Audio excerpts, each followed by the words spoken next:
तो सवाल ये है कि जब बीजेपी जीत गई है, आएगा तो मोदी ही। प्रधानमंत्री ऑलमोस्ट नरेंद्र मोदी ही बनने वाले हैं। खैर, उस पर अलग से हम लोग डिस्कशन करेंगे अभी। लेकिन अगर नरेंद्र मोदी भी बनते हैं तीसरे बार प्रधानमंत्री, तो अपोजिशन इतना क्यों खुश हो रही है? अपोजिशन को तो देख के ऐसा लग रहा है कि वही जश्न बना रही है कि वह जीत गई है। इसके पीछे कॉन्टेक्स्ट बहुत ज़रूरी है कि आज का दिन इतना ज़्यादा इम्पॉर्टेंट क्यों है और 2004 से इसको क्यों कंपेयर किया जा रहा है, जबकि 2004 में बीजेपी हार गई थी और यूपीए सरकार में पावर में आई थी। यहाँ ऐसा कुछ नहीं हो रहा है, कोई सत्ता नहीं बदल रही है, लेकिन कंपैरिजन क्यों हो रहा है? देखिए, ये जीत 2004 के जीत से कुछ कम नहीं है, क्योंकि बीजेपी के पास बिग मीडिया था, पूरी की पूरी मीडिया उनके गोदी में बैठी हुई है, और बीजेपी ने पूरे अपोजिशन पर भी डोमिनेशन करके रखा था। कितने सारे अपोजिशन के लीडर्स बीजेपी में चले गए, उनको टिकट मिले भी, और कभी कभी वो पार्टी में सिर्फ शामिल हो गए। बीजेपी ने अगर वो नहीं किया तो पार्टी को स्प्लिट कर दिया, एनसीपी को स्प्लिट कर दिया, शिवसेना को स्प्लिट कर दिया। उसके ऊपर जो पूरा नैरेटिव था 400 पार होगा, 400 पार होगा, वो बीजेपी का था। तो जब हम इलेक्शन में घुसे थे तब बहुत खुशी से बीजेपी इलेक्शन में घुसी थी, बहुत कॉन्फिडेंस जुटाते हुए इलेक्शन में घुसी थी। अब वो दूसरी बात है कि पहले चरण की इलेक्शन के बाद ही आपने देखा कैसे एक हृदय परिवर्तन हो गया, शांतिपूर्वक से कैसे एक आतंकी रूप ले लिया। अब मोदी प्रधानमंत्री रहेंगे, इसमें कोई डाउट नहीं है। अमित शाह को खैर एलाइज रहने देंगे या नहीं रहने देंगे, इस पर एक सवाल तब भी है। लेकिन मोदी रहे ना रहे, अमित शाह रहे ना रहे, एक पॉइंट बहुत क्लियर है कि अब अपोजिशन के पास ज्यादा स्ट्रेंथ है। इंडिया अलायंस के लिए ऐसा क्या हो गया कि उन लोगों ने इतना अच्छा परफॉर्मेंस कर दिया? ये गलती मत सोचिए कि हाँ, इंडिया अलायंस को देखो थोड़ा सा वोट मिल गया है, अब वह एक रिलायबल अपोजिशन पार्टी या कम से कम एक बड़ी अपोजिशन ब्लॉक बन जाएगी तो आपके सारे प्रॉब्लम सॉल्व हो जाएंगे। इतनी जल्दी नहीं। इन्फ्लेशन का प्रॉब्लम अभी भी रहेगा, जॉब का प्रॉब्लम अभी भी रहेगा, और इसको सुलझाने के लिए अब अपोजिशन को और प्रेशर डालना पड़ेगा सरकार के ऊपर। पहले सरकार दरकिनार करती थी, लेकिन अब ये गुहार सुननी पड़ेगी। देखिए, देश का इलेक्टोरल मैप कंप्लीट चेंज हो गया है। बीजेपी 3 सीट्स यूपी में लूज कर चुकी है और सिग्निफिकेंट हरियाणा, राजस्थान में भी उनको धक्का लगा है। इट हैज बीन डेसमेट इन महाराष्ट्र, जहां उसने सोचा था बहुत सारे नंबर आने वाले हैं। कर्नाटका में भी नहीं कर पाई है उतना काम, और वेस्ट बंगाल में, जहां सोचा था ममता बनर्जी को इस बार तो हटा ही देंगे, वहां भी उनको पीछे हटना पड़ा है। तमिलनाडु में एंट्री मारने की सोच रहे थे, वहां नहीं कर पाए। केरला में इतना कुछ करने के बाद एक सीट जीत पाए। अब स्टेट बाय स्टेट और मेजर फैक्टर समझने की कोशिश करते हैं कि यह मेल्ट डाउन हुआ कैसे। उत्तर प्रदेश में इतना बड़ा सरप्राइज कैसे हुआ? 80 सीट्स बीजेपी, 36 इंडिया अलायंस, 43 कैसे हो गया? और एक चंद्रशेखर आजाद को भी मिला। बीजेपी 30 सीट्स कैसे हार गई? हिंदुत्व पॉलिटिक्स की लिमिटेशन है। आइडियोलॉजिकली ड्रिवन जो अपोजिशन होगा, वह हिंदुत्व पॉलिटिक्स को, जो हिंदू धर्म को एक पॉलिटिकल टूल की तरह इस्तेमाल किया जा रहा है। रिमेंबर, ये हिंदू धर्म की बात नहीं हो रही है, इसको हिंदुत्व कहा जाता है, जो हिंदू धर्म को एक पॉलिटिक्स के लिए एक टूल की तरह इस्तेमाल किया जा रहा है। और इधर देखिए रेनबो कोलिशन। गोदी मीडिया अखिलेश यादव को मुस्लिम यादव पार्टी ही कहती थी, लेकिन इस बार अखिलेश ये बात समझ चुके थे और उन्होंने एक्सपेंशन किया, एक रेनबो कोलिशन बनाया। बैकवर्ड्स कास्ट को अपने साथ लिया और हिंदुत्व को हराया। समाजवादी पार्टी ने सिर्फ 5 सीट्स यादव को दिए। याद रखिए, चलिए, यहां भी थोड़ा फैमिली वाला था नेपोटिज्म, लेकिन उसको छोड़कर उन्होंने दलित्स, नॉन यादव ओबीसी और अदर कम्युनिटीज पर फोकस किया। एक पीडी अलायंस बनाया।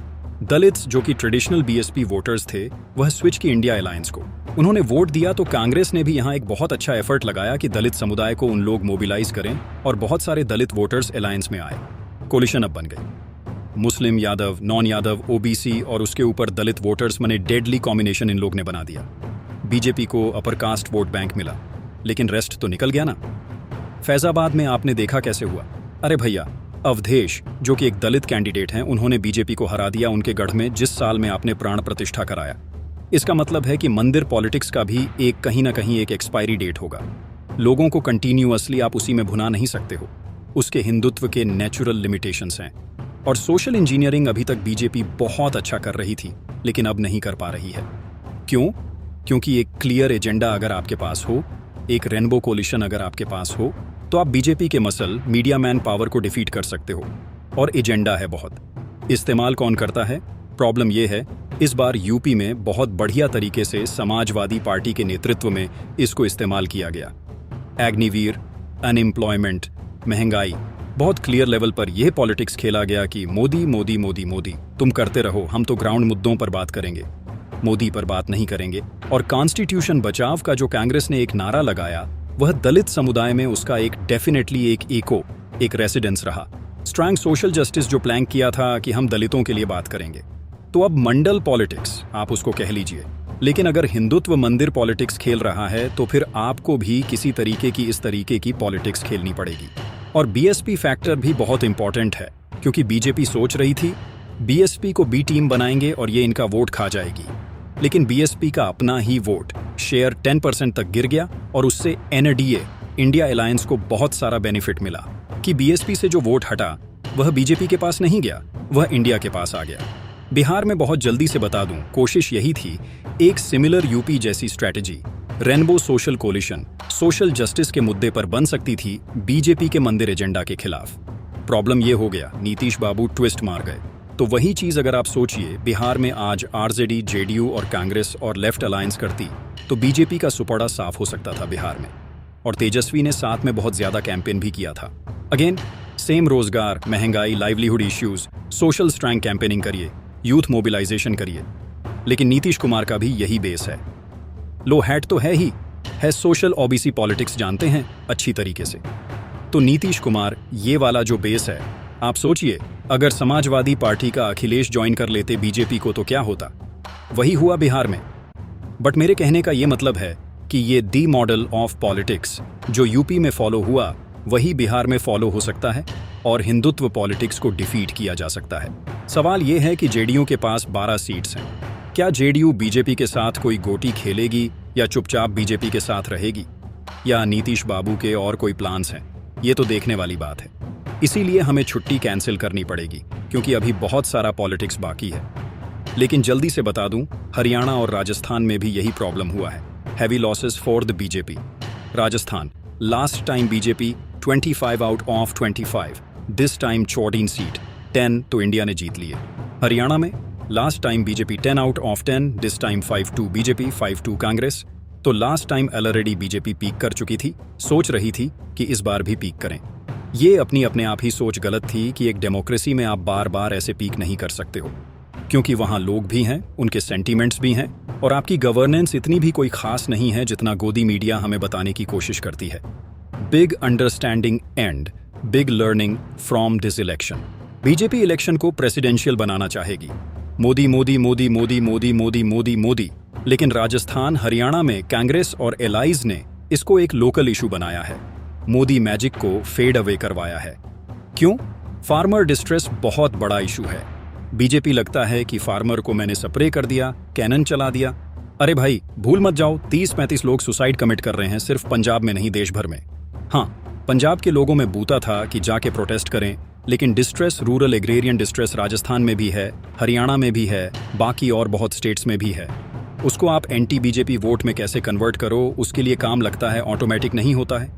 इन्होंने किया, और साथ ही साथ राजस्थान, हरियाणा कांग्रेस ने एक वाइड रेंज ऑफ कम्युनिटीज जैसे जाट, दलित, मीना, इन लोग को साथ में किया।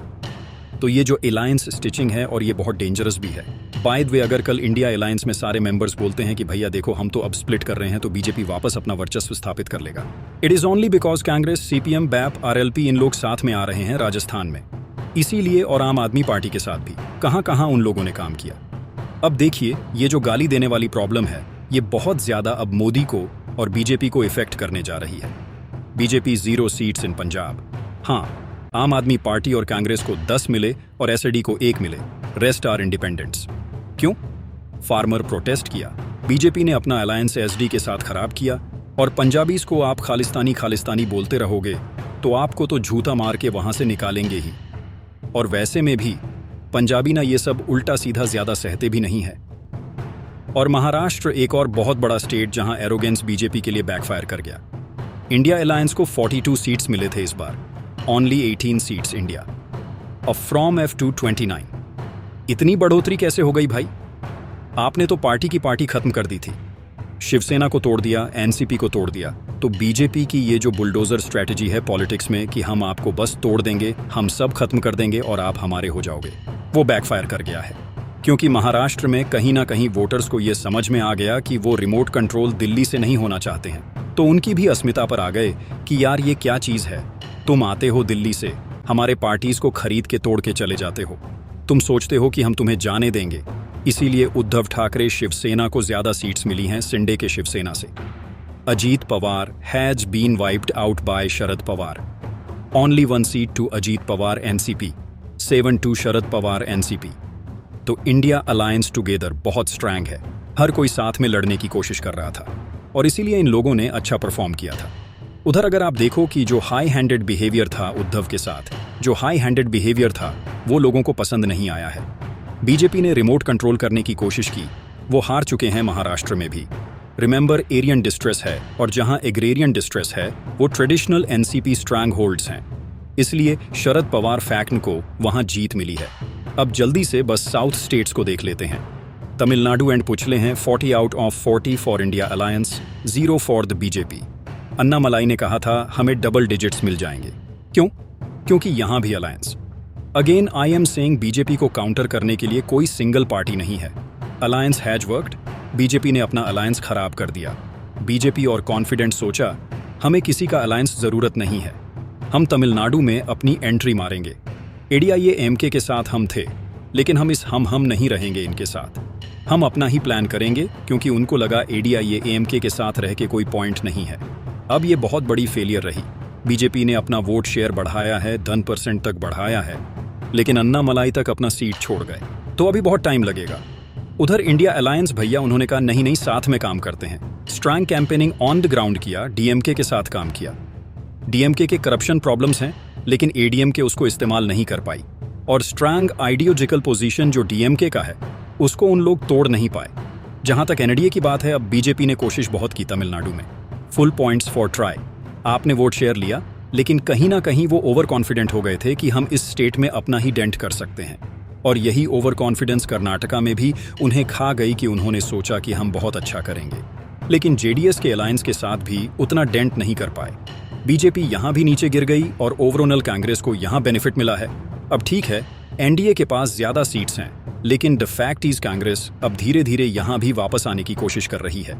अभी उनका अंदाज 11 था, लेकिन चलो उतना नहीं हो पाया, लेकिन जेडीएस भी धीरे धीरे खत्म हो रही है। तो अब इन दोनों पार्टीज के बीच में हमें कर्नाटका में एक कड़ा टक्कर दिखने को मिलेगा। JDS is going out of the picture, और तेलंगाना में भी हमें यही दिखा, एक ड्रॉ दिखा। कांग्रेस ने अंडर परफॉर्म किया, बीजेपी ने बहुत अच्छी कोशिश की, वेरी गुड, बीआरएस 0।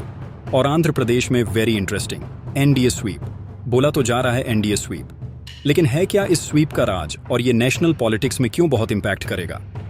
एनडीए को मिले 21 सीट्स, 16 टीडीपी के हैं, 3 बीजेपी के हैं, जनसेना और जनसेना वाईएसआरसीपी 4 सीट्स हैं। लेकिन सबको मालूम है कि ये टीडीपी की विक्ट्री है, क्योंकि टीडीपी लेड अलायंस में जो 6 बीजेपी के एमपी कैंडिडेट्स थे वो टीडीपी के ही कैंडिडेट्स हैं। तो ओपन सीक्रेट ये है कि जो 21 सीट्स एनडीए मने जो है वो एनडीए के वो कंट्रोल्ड बाय चंद्रबाबू नायडू ही हैं, not by the BJP.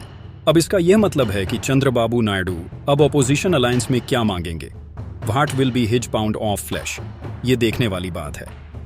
TDP का एक ह्यूज बार्गेनिंग पावर अब हो गया है। क्या नरेंद्र मोदी ऐसे एक अलायंस में ऑपरेशनली काम कर पाएंगे? वाजपेयी एक अलग इंसान थे, क्या नरेंद्र मोदी कोलेशन पॉलिटिक्स संभाल पाएंगे? ये बहुत बड़ा एक फैक्टर रहेगा आने वाले कुछ दिनों में। एक और इंपॉर्टेंट पॉइंट जो मेंशन करना बहुत जरूरी है कि जो अर्बन डोमिनेंस है बीजेपी का, क्लियर एजुकेटेड अर्बन वोटर्स, वो 9 बजे का न्यूज़ देखकर सब बोलते हैं सब चंगासी है, वो बीजेपी के कोर वोटर्स हैं और उन्होंने ही बीजेपी को इस बार ज्यादा वोट दिया है। इंडिया अलायंस जहां जहां फंबल किया है, आम आदमी पार्टी और कांग्रेस एक साथ काम नहीं कर पाए।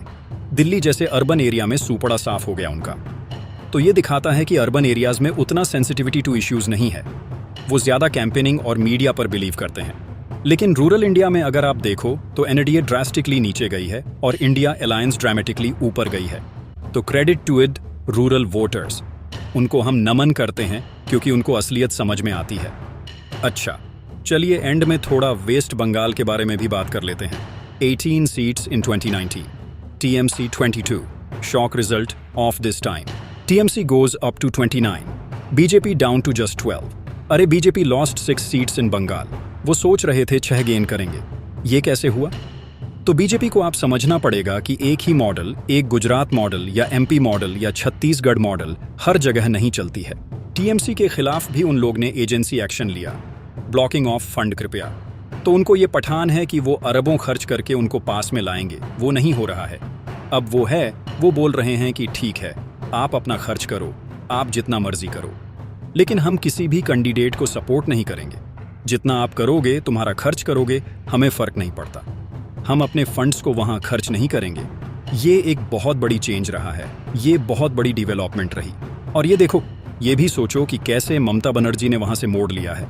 बंगाल में वोट की रेजर में गए हैं, इसलिए वहां से मोड़ लिया है। वहां जाने के लिए उन्होंने आखिर कांग्रेस को क्यों छोड़ दिया? तो वहां उनका स्ट्रैटेजी रहा है कि मैं जितना मोबाइल नंबर है उसी से काम करूंगा, उसी का साथ मिलेगा, उसी को जीता। और देखो, जिस स्ट्रैटेजी ने ममता बनर्जी को जिताया है, वही स्ट्रैटेजी ने मैंने मेंटेन करने का प्रयास किया है, उसी स्ट्रैटेजी ने केरल को जीता है। केरल में कांग्रेस के जो नेता हैं वो आपस में बदलते रहते हैं, तो अब उनकी केमिस्ट्री नहीं रही। और देखो, जिस स्ट्रैटेजी ने ममता बनर्जी को जिताया है, वही स्ट्रैटेजी ने मैंने मेंटेन करने का प्रयास किया है, उसी स्ट्रैटेजी ने केरल को जीता है। केरल में कांग्रेस के जो नेता हैं वो आपस में बदलते रहते हैं, तो अब उनकी केमिस्ट्री नहीं रही। कह रहा हूं, जो एनडीए के साथ था वह अब उसके साथ नहीं रहा, उसका वोट कम हो रहा है। तो केरल में भी आप देख रहे हैं कि जो उसका वोट बांट रहा था वह कम हो रहा है। तो इस चीज को समझो कि वहां भी लोगों का एक जानकारी बढ़ गया है। उनका ये जानकारी बढ़ गया है कि अगर आप वोट करते हैं तो वोट किसके लिए करते हैं। और देखो, उसके बाद में राज्यों को, जो राज्य जो अब ट्रेडिशनली जो है, वहां क्या हुआ? हरियाणा जो है वो ट्रेडिशनली अकाली दल का स्ट्रांग होल्ड है। वहां जो राज्य जो है उसने भी कहा कि नहीं, हम तुम्हारे साथ नहीं हैं, हम ट्रांसपेरेंसी के साथ हैं। तो देखो, ये है एक नया इंडिया, ये है एक नया पॉलिटिक्स। थैंक यू वीडियो देखने के लिए। Like, share and subscribe.